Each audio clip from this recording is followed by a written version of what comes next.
Assalamualaikum warahmatullahi wabarakatuh. Kami dari kelompok 7 akan mempresentasikan tentang QRIS, yaitu QR Code Indonesian Standard.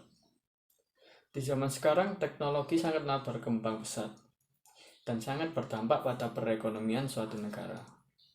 Salah satunya yaitu pada bidang jasa, baik darat maupun udara. Dengan perkembangan teknologi, semua dapat diakses dengan mudah, cukup menggunakan smartphone yang kita miliki. Contohnya, yaitu seperti Gojek dan Grab merupakan penyedia jasa ojek online yang juga menyediakan banyak jasa lainnya seperti GoClean, GoSend, GoMessage, dan GoPay sebagai pembayaran virtualnya.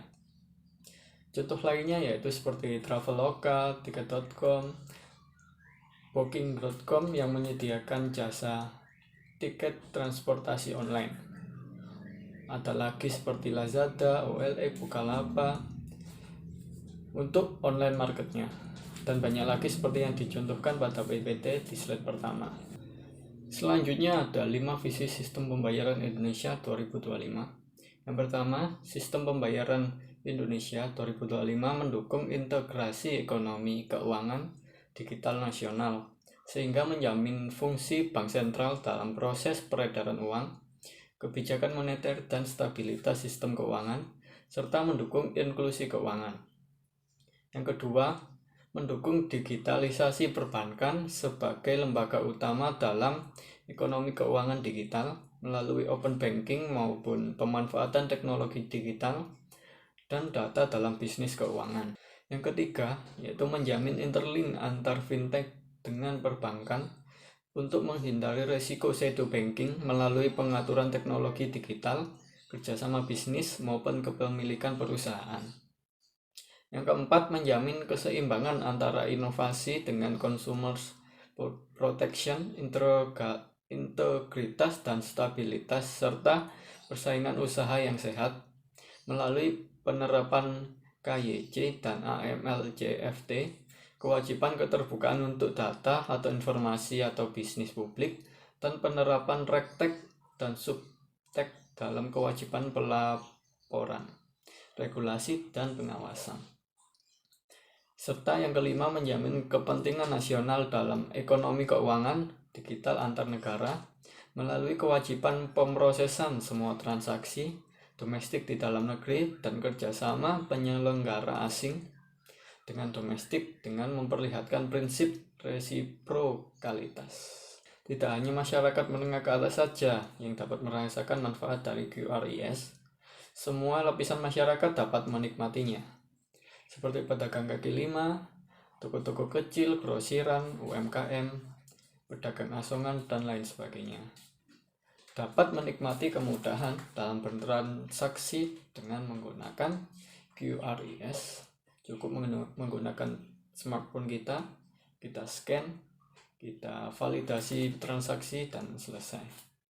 QR Code merupakan serangkaian kode yang dapat memuat data atau informasi identitas atau pengguna, nominal pembayaran atau jumlah mata uang yang dapat digunakan atau dapat dibaca oleh alat tertentu saat melakukan transaksi pembayaran. Yang menggunakan QR Code ini ada 3. Yang pertama PJSP, yang kedua GPN, dan yang ketiga penyelenggara penunjang. Yang termasuk dalam PJSP itu adalah penyelenggara clearing, penyelenggara transfer dana, penyelenggara dompet elektronik, penyelenggara switching, dan penyelenggara payment. Sedangkan dalam GPN itu ada 3. Pertama lembaga standar, lembaga switching, dan lembaga service. Yang terakhir penyelenggara penunjang. Penyelenggara penunjang itu adalah pihak yang bekerja sama dengan merchant. Selain itu juga QR Code memiliki pengertian. Dan QR Code itu merupakan jenis barcode 2 dimensi yang berisi informasi dan dapat dibaca melalui berbagai arah horizontal dan memiliki 3 karakteristik. Karakteristik yang pertama itu mempunyai kapasitas data lebih besar dari barcode horizontal. Yang kedua itu dapat tetap digunakan walaupun memiliki 30% kerusakan pada barcode atau kotor. Yang ketiga itu dapat dibaca dari berbagai arah. Selain itu juga QR code ini memiliki standarisasi pengguna untuk membantu atau mendukung UMKM dan financial inclusion. Dalam standarisasi tersebut, mereka mempunyai 4 bagian. Yang pertama besar, yang kedua menengah, yang ketiga kecil, dan yang keempat mikro. QRIS yaitu Quick Response Code Indonesian Standard. QRIS ini adalah standarisasi pembayaran menggunakan metode QR Code dari Bank Indonesia agar proses transaksi dengan QR Code yang kalian lakukan lebih mudah, cepat, dan terjaga keamanannya. Di sini ada 2 model pembayaran atau 2 metode untuk melakukan pembayaran. Yang pertama yaitu Merchant Presented Mode. Pada Merchant Presented Mode,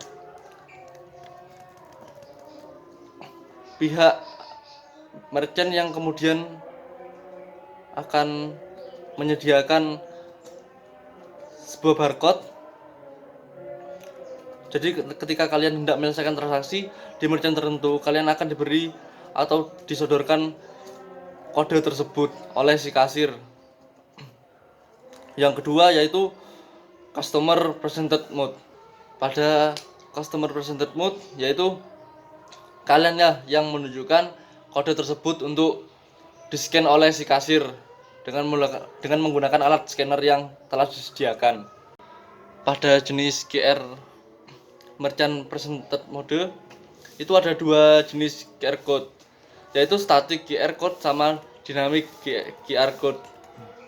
Yang Static QR Code itu berisi merchant ID dan bersifat tetap, ditampilkan dalam stiker atau printout. Nominal transaksi diinput oleh customer pada mobile device customer. Yang Dynamic QR Code yaitu QR Code dibuat secara real time pada saat transaksi, sehingga QR Code berbeda dengan konsumen lainnya.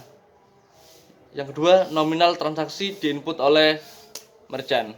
QRIS mengurangi fragmentasi industri SP melalui implementasi standar untuk interkoneksi dan interoperabilitas ekosistem SP. Sebelum QRIS, user hanya dapat scan QR dari satu PJSP dan merchant harus memiliki akun di berbagai PJSP. Setelah QRIS, user dapat scan QR dari semua PJSP dan merchant hanya perlu memiliki akun di satu PJSP. Saya akan menyebutkan beberapa manfaat QRIS bagi merchant. Yang pertama, mengikuti tren pembayaran secara non-tunai digital seperti OVO, GoPay, Link Aja, Dana, Paytrain, CMB, GoMobile, dan lain-lain. Potensi perluasan penjualan karena alternatif pembayaran selain cash. 2. Peningkatan traffic penjualan. 3. Penurunan biaya pengelolaan uang tunai atau uang kecil. Yang dimaksud itu ialah seperti tidak memerlukan uang kembalian, sebagian uang penjualan langsung tersimpan di bank dan bisa dilihat setiap saat. Risiko uang tunai hilang dicuri itu menurun. 4. Penurunan risiko rugi karena menerima pembayaran dengan uang palsu. 5.